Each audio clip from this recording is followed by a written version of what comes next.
How do we live in joy? How can we explore joy? We can find it by feeling it in the practice of the homages and the precepts, but we can also have other ways of cultivating it in our lives and finding it.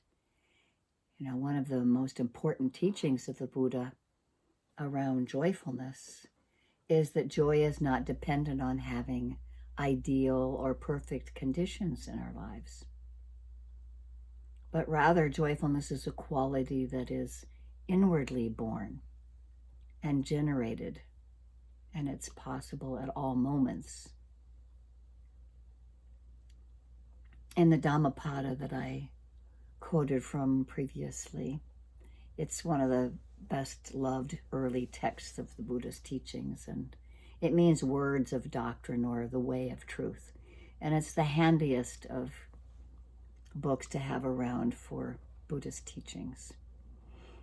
And in it he says, abide in happiness, free from hostility amongst those who are hostile. Abide in joyfulness, free from distress amongst those who are miserable. Abide in happiness, free from agitation and busyness in the midst of those who are busy. Joyfully we live, those who cling to nothing. So the Buddha, this idea of not dependent, happiness being not dependent on ideal conditions. The Buddha speaks about joyfulness in sort of two different ways: sensual joyfulness and non-sensual joyfulness, or worldly joyfulness and unworldly joyfulness. And of course, in this arena of the Buddha's practices, sensual means employing the senses: seeing, hearing, tasting, touching, thinking. And, thinking about sensual joyfulness, the world of the senses, the world would be a much poorer place without art and music and poetry and literature. There's joyfulness we find in our connections with the natural world and with people that we care about. And joyfulness in the sensual world points to qualities of wholeheartedness, being present, being able to listen, and being able to be attuned, gladdened, and uplifted, like my flowers that I picked for you today. Joyfulness it's not something that has to be dismissed or seen as somehow being unspiritual or unworthy. For many people, joyfulness in the senses can be a powerful indicator of their heart's capacity to know joyfulness. So we just have to experience and know it. But the Buddha also speaks a lot about non-sensual joyfulness. And in this area, the Buddha is pointing to the capacity that we have to cultivate the sources of the roots of joyfulness within our own being. There are different aspects to this. One of them is the meditative practice of cultivating the inward collectedness, like we do here, gatheredness, or a stillness, a single-pointedness. That place of concentration when we are attending to the single object. That's actually a home of joy. And another aspect is cultivating our capacities for generosity and for care, and beginning to notice how they have a taste of joyfulness and happiness. Kind of metta and karuna, the Pali words, goodwill and kindness, compassion. We can especially see this in joy of caring for children and animals, and maybe taking care of a friend if they're sick, or bringing something over to someone when they don't expect it. But we tend to live in a culture where there's, sort of like a powerful joy deficit. We see that one of the universal patterns of human consciousness is to have a negative attention bias, that we tend to focus on and highlight what's wrong or broken or imperfect. And this isn't to suggest that everything is perfect or well in the world. There's much that isn't acceptable. But we see how often we walk into a room or a situation or see another person or look at ourselves, and what's highlighted in our attention is not actually that which we feel. What it is, what I see sometimes is actually what I feel needs improvement or needs to be gotten rid of or is somehow, flawed or imperfect. This sort of negativity bias is, really it's a pretty universal pattern in human consciousness. So the cultivation of joyfulness teaches us a great deal about coexistence. And yes, there is affliction, and there are things that are broken, and those that are heartbreaking in life. But it lives side by side with those things that are well, or that which can be celebrated and appreciated. I think probably more than any other religion, Buddhism is associated with happiness. And according to Buddhist thinking, happiness and sorrow are our own responsibility and completely within our control. Venerable David Lungtak, a Buddhist monk that currently lives in Sydney, he says, Buddhists say everything comes from the mind. He's not the only person who said that. I mean, the Buddha talks about everything. The mind is the forefront of everything. And so I can also mention that joy is one of the 7 factors of awakening that I mentioned a little earlier in our sitting, that these 7 mental capacities as householders for us to develop are a valued part of the Buddhist practice. And they're known as inner wealth. The factors are investigation, energy, joy, mindfulness, tranquility, concentration, and equanimity. And they may seem sort of disconnected from our ordinary life, but they're actually the developed forms of mental qualities used regularly in the midst of our everyday activities. And in terms of being an awakening factor, joyfulness is actually, it's not like an optional extra. It's not a reward for something, like a side dish. If you really see that you have the capacity for inwardly generating joyfulness, it changes your relationship to the world of things and people and experiences. And we tend not to find ourselves pursuing the externalized happiness the same way we used to. Joy is also included in the beautiful qualities of the heart, the Brahma Viharas. Metta, Karuna, Mudita, Upekkha. We can hold our own joy as well as benefit in sharing in the joy of others, finding happiness in the empathetic joy of others. And so to nurture this kind of unsensual joyfulness, we don't have to stop appreciating all that is beautiful in the world, but we take ourselves out of the position of dependency. So we're no longer hostage to the world of conditions where we believe that our happiness and unhappiness is determined by whether we manage to be in touch with the pleasant sensations and try to get rid of the unpleasant sensations.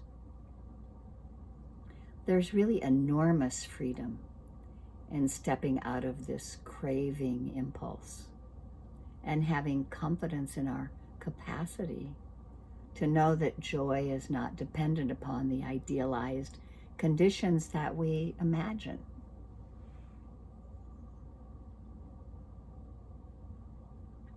One of the quotes from the Dhammapada, "Let us live in joy, not hating those who hate us. Among those who hate us, we live free of hate. Let us live in joy, free from disease amongst those who are diseased. Amongst those who are diseased, let us live free of disease. Let us live in joy, free from greed among the greedy. Among those who are greedy, we live free of greed. Let us live in joy, though we possess nothing. Let us live feeding on joy, like the bright gods." Of course, he's speaking to his monks and nuns and monastics who possess nothing. We work a little harder at it since we have these ideas of possessions. A few other quotes from, this is chapter 15 in the Dhammapada, which is the chapter on happiness. "Victory breeds hate, for the conquered is unhappy. Whoever has given up victory and defeat is content and lives joyfully." Letting go of being the victor as well as being the defeated.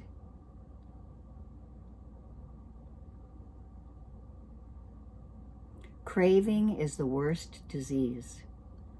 Disharmony is the greatest sorrow. The one who knows this truly knows that freedom, nibbana, is the highest bliss. Health is the greatest gift. Contentment is the greatest wealth. Trusting is the best relationship.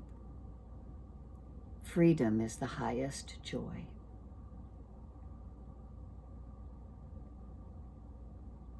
Whoever has tasted the sweetness of solitude and tranquility becomes free from fear, while drinking the sweetness of the truth.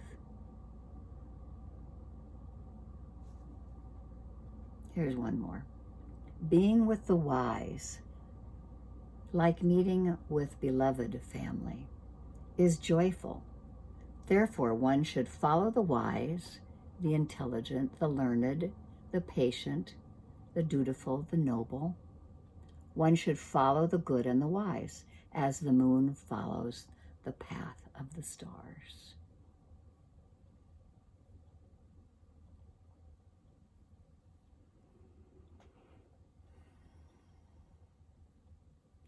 So one of the ways that we can cultivate joy is with the breath. The Buddha said that it's possible to be happy in the present moment, no matter what is going on. And that freedom, nibbana, isn't a place that we go to. It's not in the future, but it's the nature of reality as it is, that we are free. Thich Nhat Hanh likes to do a lot of breathing in and breathing out, and he has sometimes little rhymed poems, or not so rhymed. Breathing in, I feel joyful. Breathing out, I feel joyful. We can say that on our breath. Breathing in, I feel happy. Breathing out, I feel happy. So we keep practicing these skills of taking that sacred pause, noticing every day and remembering right now, what is bringing me joy? So I suppose I should bring this to a close. This only needs to be a short talk because I want to have you share some things. And, you know, I've brought up the idea of the precepts and how They can be our stability, and that we can practice noticing emotions and, using our meditative tools to bring insight and wisdom to help us be more balanced in our relationship with difficulties and the instabilities of change. And, the Buddha and others teach about the possibility to feel both worldly joy as well as cultivate the unworldly joys in experiencing the cultivation of gladness in the mind, and how it can go hand in hand with the difficulties that we feel in life. There's a Basque American cultural anthropologist. She's an educator and an author, best known for her book, The Fourfold Way, Walking the Path of the Warrior. Her name is Angeles Aryan, and I really like this story. In many shamanic societies, if you came to a medicine person complaining of being disheartened, dispirited, or depressed, they would ask one of 4 questions. When did you stop dancing? When did you stop singing? When did you stop being enchanted by stories? When did you stop finding comfort in the sweet territory of silence?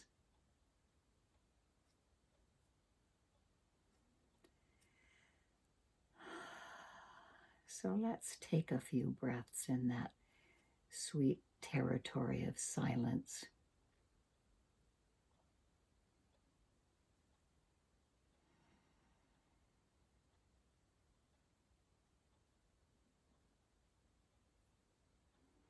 And let the words settle down.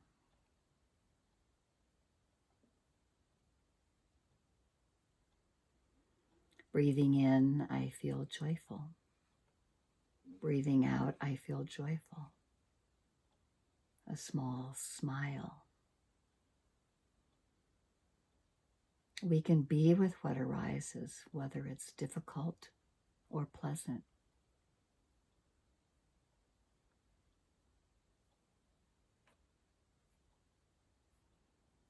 We have the stability of the refuges and the precepts.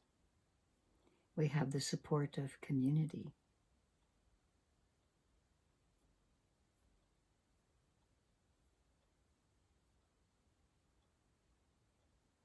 We can walk and touch peace every moment. Walk and touch happiness every moment. Each step brings a fresh breeze. Each step makes a flower bloom. Kissing the earth with our feet, bringing the earth our love and happiness when we feel safe in ourselves.